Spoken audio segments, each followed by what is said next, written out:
ઓમ શ્રી ગણેશાય નમઃ. નમસ્કાર મિત્રો, સ્વાગત છે તમારું ત્રિનેત્ર ભક્તિમાં. મિત્રો, આજે આપણે આ વિડીયોમાં સાંભળવાના છીએ અષાઢ માસની કૃષ્ણ પક્ષની એકાદશી ક્યારે છે, 30 કે 31 જુલાઈ 2024. મુહૂર્ત પાણા ક્યારે કરવા, તેના શું ઉપાય છે, તેનું શું મહત્ત્વ છે, તેમાં શું શું કરવું અને શું શું ના કરવું જોઈએ. અષાઢ વદ કામિકા એકાદશી. યુધિષ્ઠિરે પૂછ્યું, હે વાસુદેવ, હવે મને અષાઢ વદ એકાદશીનું નામ છે અને તેના પ્રકાર કહો.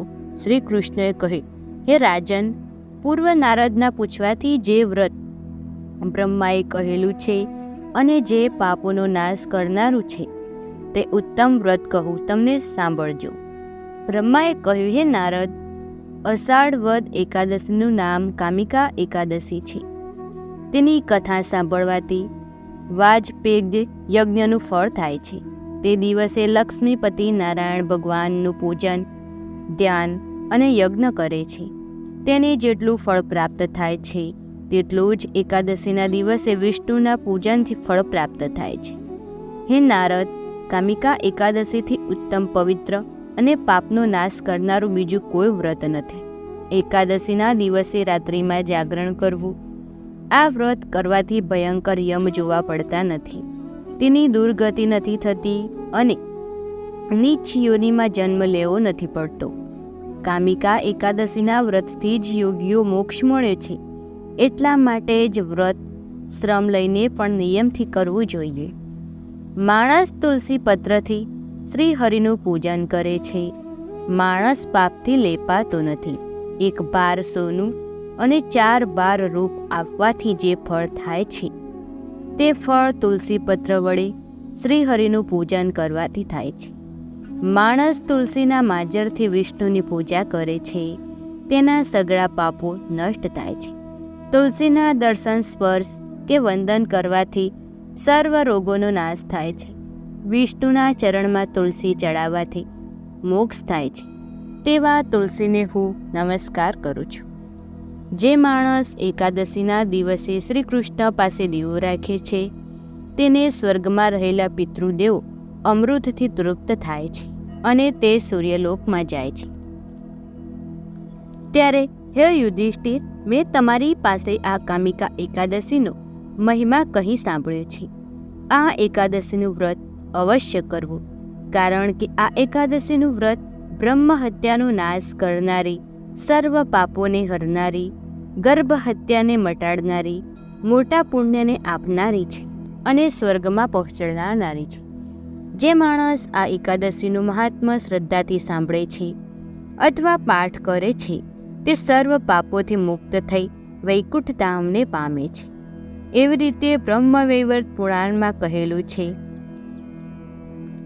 યુધિષ્ઠિરે પૂછ્યું, હે કૃષ્ણ, શ્રાવણ સુદ એકાદશીનું નામ, તેના પ્રકાર મને કહો. શ્રી કૃષ્ણએ કહ્યું, હે રાજન, જે સાંભળવાથી વાજપેયી યજ્ઞનું ફળ થાય છે તે સર્વ પાપોનો નાશ કરનારી ઉત્તમ કથા હું તને કહું છું, તમે સાંભળજો. પૂર્વ દ્વાપર યુગના પ્રારંભમાં માહિષ્મતી નગરીમાં મહિજીત નામનો રાજા રાજ્ય કરતો હતો.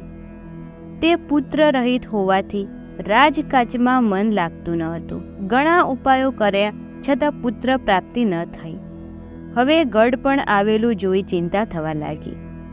રાજાએ સભામાં જઈ પ્રજાની વચ્ચે કહ્યું, મેં આ જન્મમાં કંઈ પાપ નથી કર્યું, બ્રાહ્મણ દેવનું દ્રવ્ય લીધું નથી, પ્રજાનું પુત્રવત પાલન કર્યું છે, શિષ્ટ લોકોનો સત્કાર કર્યો છે.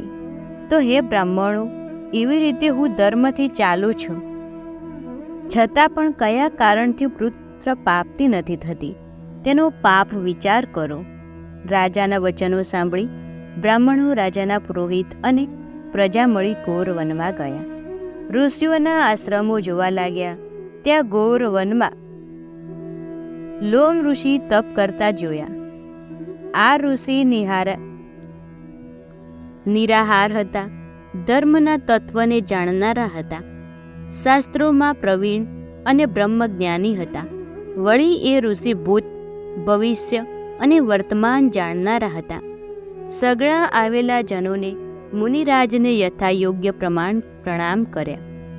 ઋષિ બોલ્યા, તમે શા કારણે અહીં આવ્યા છો અને તમે મને કેમ વખાણો છો? તે કહો. તમારું જેમ કલ્યાણ થશે તેમ હું કરીશ. અમારો જન્મ પરોપકાર માટે છે, એમાં કોઈ સંશય નથી. બધા જનોને કહ્યું, અમારા આવવાનું કારણ સાંભળો. એક સંશય દૂર કરવા માટે અમે આપની પાસે આવ્યા છીએ. બ્રહ્માથી અને આપથી ઉત્તમ કોઈ નથી, માટે કાર્યવશાત અને આપની પાસે આવ્યા છીએ. હે મહારાજ, હાલ મહેજીત નામના અમારા રાજા છે, પણ તેમને પુત્ર નથી. તેની ચિંતામાં રહે છે. તેથી જ અમને ઘણો ખેદ થાય છે. મુનિએ કહ્યું, મહાત્માઓના દર્શનથી જ કાર્ય સિદ્ધ થાય છે. જેથી રાજાને પુત્ર થાય તેવો ઉપાય બતાવો. મુનિરાજે ક્ષણવાર ધ્યાન ધર્યું અને રાજાની પૂર્વજન્મની હકીકત કહેવા લાગ્યા. લોમસ ઋષિએ કહ્યું, આ રાજા પૂર્વજન્મમાં વૈશ્ય વર્ણ હતો, નિર્ધન હતો, નીચ કર્મ કરતો હતો. એક સમયે જ્યેષ્ઠ સુદ એકાદશીને દિવસે મધ્યાહન વખતે વાણિયો ગામના સીમાડામાં આવ્યો. તે વખતે તૃષાથી વ્યાકુળ થયો હતો. તેથી જ જળ પીવા જળાશય પાસે આવ્યો. તે વખતે તરત ગાય અને તેની સાથે વાછરડું પણ હતું. સાથેની ગાય તૃષાથી વ્યાકુળ થઈને તે જ જળાશયમાં પાણી પીવા આવી. પાણી પીવા લાગી, પણ ગાયને તૃપ્તિ થાય પહેલાં ત્યાં હાંકી કાઢી. પોતે પાણી પીવા લાગ્યો. તે પાપના કારણે રાજાએ ત્યારે પુત્ર થતો નથી, પણ પૂર્વના પુણ્યથી રાજ્ય મળ્યું છે, તે ભોગવે છે. લોકોએ કહ્યું કે હે મુનિ, પુણ્યથી પાપનો નાશ થાય છે, માટે રાજાની પાપનું નષ્ટ થાય ને રાજાને પુત્ર થાય તેવો ઉપાય બતાવો. લોમસ ઋષિએ કહ્યું, હે રાજન, શ્રાવણ સુધી એકાદશી જે પુત્ર એકાદશી નામથી પ્રસિદ્ધ છે, તેનું વિધિથી વ્રત કરી તે રાત્રિએ જાગરણ કરો, પછી તેનું પુણ્ય પ્રાપ્ત થાય છે. રાજાને આમ કરવાથી રાજાએ અવશ્ય પુત્ર પ્રાપ્તિ થશે. ઋષિરાજના આવા વચન સાંભળી હર્ષભેર લોકો નગરમાં આવ્યા. પછી જ્યારે શ્રાવણ માસની સુદ એકાદશી આવી, ત્યારે ઋષિએ કહેવા પ્રમાણે રાજા સહિત સગળી પ્રજાએ આ વ્રત કર્યું અને દ્વાદશીને દિવસે રાજાએ પુણ્ય આપ્યું. તેના પ્રભાવથી રાણીએ 9 માસ પૂરા થાય. સુંદર બળવાન પુત્ર જન્મ્યો.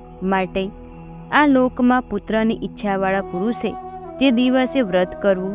જે માણસ આ એકાદશીનું મહાત્મ્ય સાંભળે છે, સર્વ પાપોથી મુક્ત થાય છે, આ લોકમાં પુત્ર સુખ મેળવે છે અને મૃત્યુ પછી સ્વર્ગમાં જાય છે. આવી રીતે ભવિષ્ય પુરાણમાં પુત્રદા એકાદશીનું મહત્વ સમજાયેલું છે. કામિકા એકાદશી વ્રત કરવાથી ભગવાન નારાયણ પ્રસન્ન થાય છે, સર્વ પાપોમાંથી નાશ થાય છે અને મુક્તિ મળે છે. જીવનમાં ધન્ય ધાન્યની કમી રહેતી નથી અને જીવન સુખમય બને છે. તો મિત્રો, આ હતું કામિકા એકાદશી વ્રત વિધિ, સમય અને કથા. મિત્રો, વિડીયો પસંદ આવે તો વિડીયોને લાઇક, શેર, કમેન્ટ કરજો અને ચેનલમાં નવા હોય તો ચેનલને સબસ્ક્રાઈબ કરજો. ધન્યવાદ.